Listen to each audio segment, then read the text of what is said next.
An 18-year-old transgender? Really?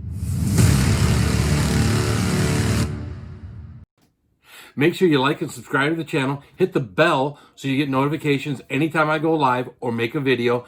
Like this video, comment on this video, share this video. Let's do this. I'm about to show you a video of Joe Biden's town hall from the other night. This video, I've got two problems with it. Let's watch the video and then we'll get into this. I'm the proud mom of two girls, 8 and 10. My youngest daughter is transgender. The Trump administration has attacked the rights of transgender people, banning them from military service, weakening non-discrimination protections, and even removing the word transgender from some government websites.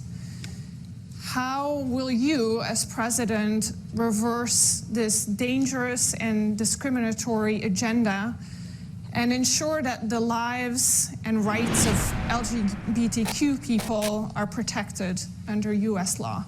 I will flat out just change the law, eliminate those executive orders, number one. You may recall, I'm the guy who said, I was raised by a man who, I remember I was being dropped off. My dad was a high school educated, well-read man who was a really decent guy, and I was being dropped off to get an application in the center of our city, Wilmington, Delaware, the corporate capital of the world at the time. And these two men, I'm getting out to get an application to be a lifeguard in the African-American community because there was a big swimming pool complex. And these two men, well-dressed, leaned up and hugged one another and kissed one another. I'm getting out of the car at the light, and I turned to my dad. My dad looked at me and said, Joey, it's simple. They love each other.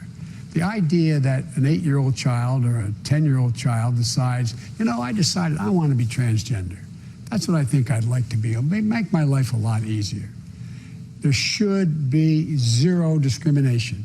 And what's happening is too many transgender women of color are being murdered.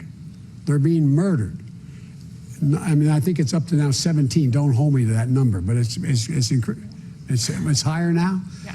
And that's just this year. And so I promise you, there is no reason to suggest that there should be any right denied your daughter or daughters, whichever, if one or two, one, your daughter, that your other daughter has a right to be and do.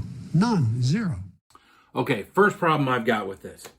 This lady has got a 10-year-old and an 8-year-old daughter, right? Now she says her youngest identifies as a transgender or is a transgender. So my question is she talking about her daughter, her 8-year-old daughter identifies as a boy, or her 8-year-old boy identifies as a girl?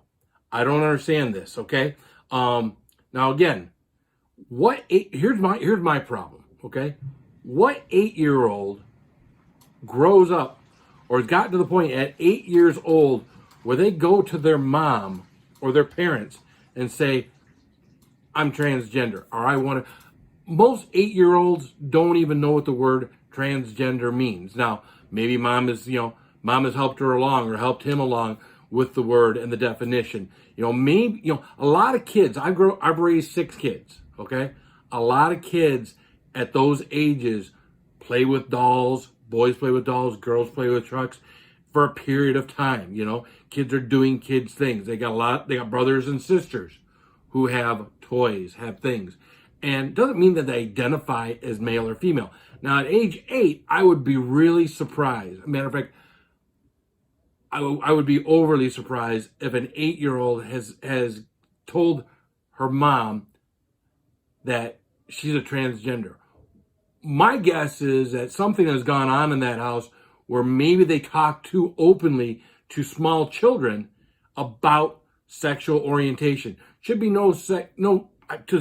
my opinion, and I think most of America's opinion, at age 8, there should be no talking about children and their sexual orientation at age 8. And of course, if at age 8, there's a transgender thing, that means it was going on before age 8. They were probably talking about this at age 6 or age 7 to try to determine that this poor child apparently is a transgender.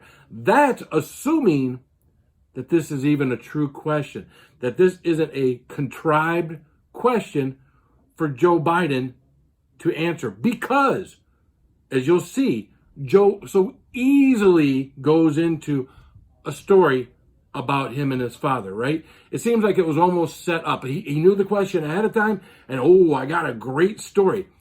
Now, I'm thinking what she's talking about, the question she has done, is contrived. It's made up. It sounds like a great question to set Joe up for the story he's about to tell, which is a story, because I believe his story is BS. So Joe's talking about him and his dad going somewhere to fill out a job application. Two men are there to fill out a job application.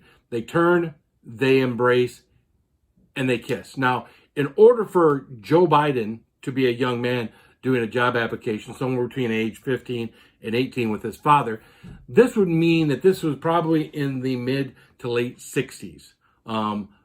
Everybody was very homophobic. Matter of fact, very homophobic at that period of time. There aren't too many adult men, which was what Joe Biden's father would have been.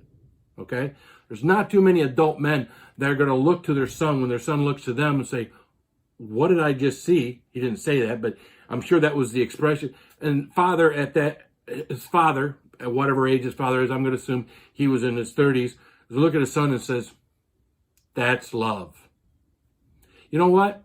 I don't believe it. I don't believe the whole contrived thing. I don't believe that lady has got 2 children and the 8-year-old identifies as a transgender. I believe that was a whole big thing made up. You know, you can do all the fact checked and figure out who this lady is. And I don't believe that Joe Biden, first of all, I don't believe he remembers a story about him and his father and 2 men kissing and his father telling him that's love. Not in the 60s. That is not going to be an average father. Today, if one of my boys looked at me and saw that and they turned and they looked at me, now they're in today's environment, they wouldn't turn and look at me because, this has become common. But for the 60s, you got to think about this. Put this in context.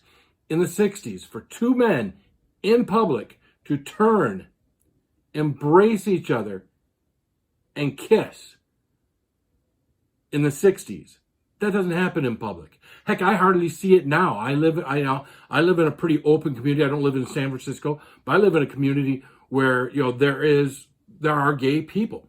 We all live in places where there are gay, and we don't see public displays of affection like that in 2020. Not where I live, okay? Again, maybe this is what they're seeing where they're at. I don't know. But I don't believe the whole thing. I believe it's another lie contrived by the left, contrived by Joe Biden to tell a story that was contrived, that someone helped him with, helped to be on TV. It's all a bunch of lies. I don't for a minute believe what was said. So, guys, that's all I got to say about this. Like this video, subscribe to the channel, share this video. If you think this is true, tell me in the comments. If you truly think that this story told by the mother and told by Joe Biden is 100% true, tell me in the comments. Subscribe to the channel. Thank you guys. Stay spicy, America.